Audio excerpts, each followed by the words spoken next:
Hi, I'm Shannon Kendall, and I'm a project designer for Cricut.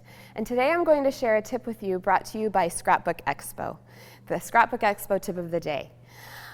I am going to share with you the difference between the mats that are available to use with your Cricut machines and the different things that you would cut on each mat. I'm going to start with the most common mat, and that is our green mat. It's called the Standard Grip Mat. And really, it's kind of the go-to mat. It comes with the machines, the Cricut Explore machines, and it's the one that comes in your box. And I'm going to show you a sampling of some of the materials you can cut on the Standard Grip Mat. It's the middle ground mat, so really you can cut most materials using this mat. You can use cardstock, heavier glitter paper, art papers like watercolor paper and Bristol board. Poster board works great on this mat, as well as iron-on material and vinyl. The next mat I'm going to show you is the light grip mat, and it is blue in color. And it is, just like the name suggests, it's a lighter tackiness on the mat. So this mat you're going to want to use if you're cutting anything more delicate. So things like regular printer paper, vellums, lightweight patterned papers, anything that tears easily, so construction papers or homemade papers. But it's also my favorite mat for cutting cardstock because it releases the cardstock really cleanly.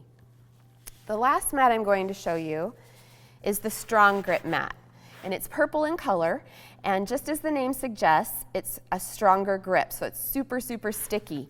And this is the mat that you're going to want to use when you're using thicker materials or heavier weight materials, like heavier weight fabrics, chipboard, leather, and felts,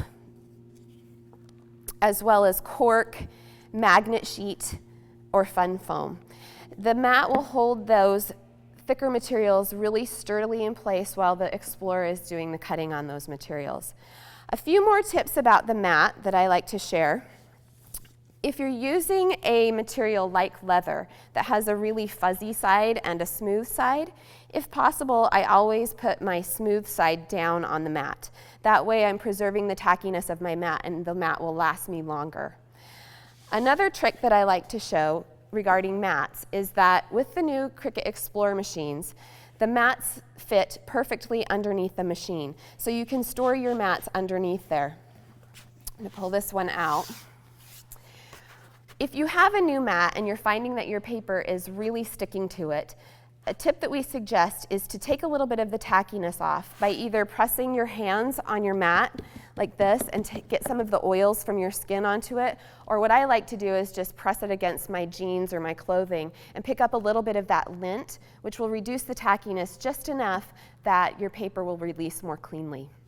Another tip is I always remove my mat from my material rather than the other way around. I don't know if you've ever pulled your paper off of a mat and had it curl up into this great little spiral. That's not what we were wanting for most of our projects. So what I do is I just put the mat upside down, and then I pull the mat away from the material. And you can see that when I release my mat that way, there's a lot less curling on my cardstock.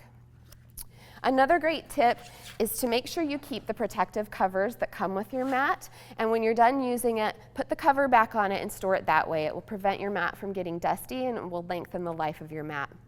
I hope you've enjoyed this tip brought to you by Scrapbook Expo. For more tips and tricks, visit the Cricut blog.